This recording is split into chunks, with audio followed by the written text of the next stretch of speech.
안녕하세요. 변호사 정배입니다.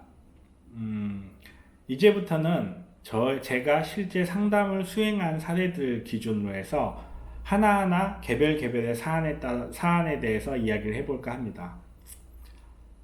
의료사고는 정형화하기가 어렵습니다. 유형별로 나누는 것도 그렇게 쉽지가 않습니다. 워낙 다양한 유형, 다양한 질병, 사람마다 다 다른 접근이 필요하기 때문에 그렇죠. 그래서 이 시간 이후로는 개별의 사안에 맞춰서 상담을 하듯이 진행을 하도록 할 것이고요. 본인에게 맞는 사안이 있다면 그것을 참고하셔도 좋고, 그렇지 않는 경우에는 제게 이메일을 남겨주시면 답변을 해드리는 방향으로 하겠습니다.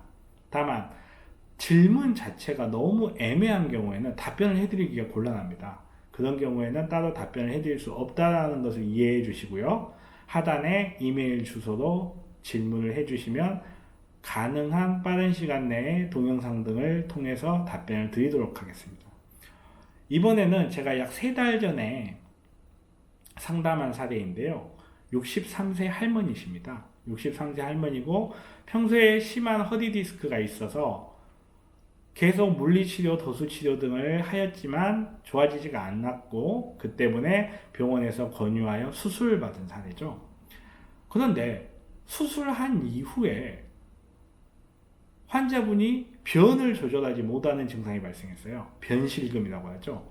변의가 전혀 없고 똥을 싸고 싶은 느낌, 변의가 전혀 없고 어느 순간 자기도 모르는 사이에 변이 흘러나오는 이런 증상을 겪게 된 것입니다. 수술 이후 한 달 정도 되었을 때 호전되지 않고 계속 안 좋아지고 MRI 촬영을 했지만 특별한 이상 상황을 발견하지 못했다고 합니다. 병원 측에서는 계속 지켜보자고만 하는데요. 이런 경우에 어떻게 해야 될지 문의하셨습니다.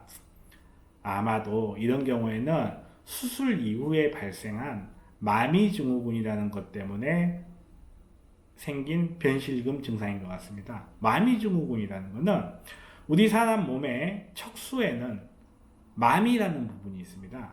신경들이 다발로 내려오는 부분이 마치 말 꼬리처럼 보인다고 해서 마미라고 부르는데요. 수술 과정에서 수술 필드를 확보하기 위해서 기구를 양옆으로 잡고 당기는 과정이 있습니다. 이 당기는 과정에서 신경에 지나치게 텐션이 주어지면서 신경이 손상을 받는 경우 발생하는 것이죠. 이런 마미증후군이 일단 발생하게 되면 다양한 증상이 있겠지만 변실금이 아주 대표적인 증상 중에 하나입니다.